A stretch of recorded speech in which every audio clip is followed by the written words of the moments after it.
So how do you go about making a comic character?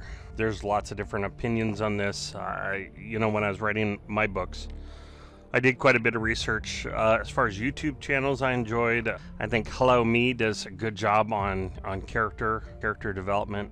Also, another person that I listened to quite a bit was Abby Edmonds. I think both of those are pretty good channels. I bought a book from a well-known comic writer and publisher, James Hudnall. He passed away just a few years ago, but I really liked a lot of the things that he had in his book. I think you can still get it on Amazon. It's called Secrets of Writing, and he worked with the Ultraverse, if any of you remember that Malibu brand. But anyway, most important part of your story has to be having a compelling character or a likable character. You can have a character people hate. It just has to be a compelling character. So one of the things I did was I kind of started with, the general plot of the story. I kind of had a beginning and end, where I wanted to go, what it was generally about. And then once I had that, then I could decide, well, I need a character. I had some specific ideas as far as what I wanted them to look like, kind of a cross between adult Bucky / Robin, without the superhero costumes. Because really, when you're building a universe, I wanted to tell the story of how does superhero universe get started. My original idea was I kind of wanted to do Spider-Man / mythologies around the world, and I thought I've always liked mythology, so that'd be a lot of fun. It morphed over time. I mean, that was I think first beginnings of that were like 20 years ago. And then as time went by, I kind of refined it. I never really let it go, but it kind of morphed into what I'm doing now. So it's different by quite a bit, but it still has the same basic roots. How do you start a superhero universe? These are the questions that I asked myself as far as a compelling story is, how do you start a superhero universe? How does somebody decide to embrace the life of a superhero? What are the hardships? I mean, you just don't go from having no powers to powers and can automatically use them. I mean, yeah, I'm sure some people can. But you ever get like a puppy and you watch a puppy do the stairs for the first time? It really can't do it. You're going to have to show them how to do it. But a character should struggle with how to use their powers, and I think in that also how they look. So we're going to focus most of this a little less on the character traits, a little bit more on how they look. So, in my case, it's like, okay, well, somebody can't just reach out and do some sewing and make a superhero outfit and be stupid. So it has to be functionally correct. It has to be something accessible. So my character would go to maybe a bin of old costumes for leftover from Halloween's or parties or something like that and grab a mask, right?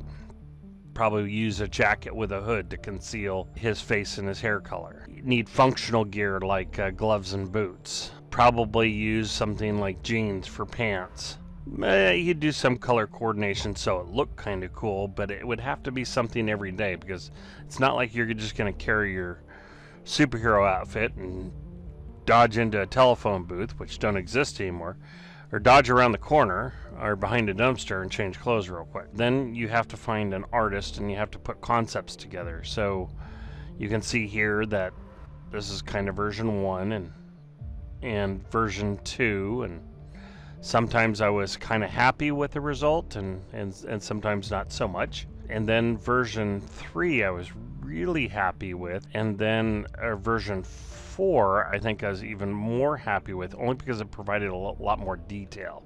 I was able to refine the recipe, right? You don't just go make something. You take out all the ingredients, you get your recipe there, you figure out how to make it, what your measurements are, and then you do things in a certain order, and then you make your food, right? Same thing with a character. So approach it like that. Now that was the character Cade in my series, The Rubicon. With Eclipse, it was quite a bit different. With that one, I literally was thinking about an idea, kind of we'll just say James Bond meets Batman and does the movie Taken kind of thing, right? Except I wanted to really stretch myself as a writer her mission different. I updated her mission. Instead of gangsters and thugs, I went after, you know, traffickers and people into, you know, sex and crimes and stuff like that, something a little bit more modern. But it was a woman, a black woman, ex-spy from Britain. That was kind of fun to write. It was fun to write the character, and then she had shadow powers. So that was my universe's kind of Batman. So that's the kind of direction I'm going with her. She is one of the harder characters in the write, in that you got to do a lot of research. So you kind of have to do research of some pretty dark things that are out there that aren't a lot of fun to digest. Everybody should always be aware of the evils of the world, but certainly not fun to sit in that area and do a lot of research. It's kind of depressing. So the last character, and I don't really have anything to show you on this one because it's so new. Just started writing it. It's Reaper. Reaper is kind of my Hell on Wheels TV show / Green Lantern meets Wolverine. I'm just getting started on that one, but I kind of have a look in mind. So I've kind of penciled the ideas down. I've gone to the web and grabbed different fictional characters over time that I like and pulled different concepts together so that when I have somebody draw it, I can say, this is important to me, this is important to me, I like this, this, and this.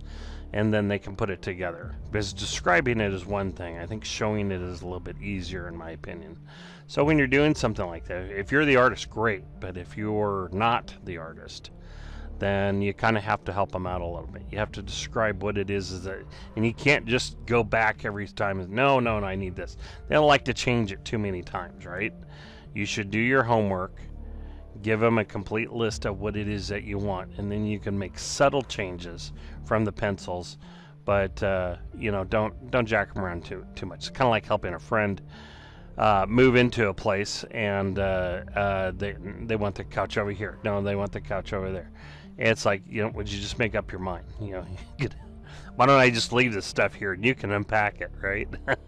Anyway, so that's about how to start. Start with characters. A little bit of references there for you. If you guys want to post any ideas, you know, I'm fairly new at this. I mean, I've got a ton of experience. I've been in retail for comics, and I've been reading comics for a long time.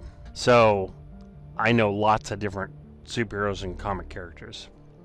I chose to make mine more reality based, kind of like they did when they made the original X-Men series of Fox. They didn't do super splashy costumes. They kind of use a modified leather, something a little bit more realistic in the world, right? And I kind of like that about some of the superhero shows that they're coming out with is you know, a little less spandex and a little bit more reality based costumes. But how do you get there? Next, I think I'll talk about characters and characteristics.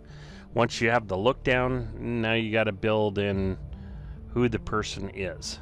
So I hope this helped. Like and subscribe, share it around. And if you have any feedback for me or would like me to touch on a certain subject, absolutely go ahead and throw up a comment. We'll talk to y'all later.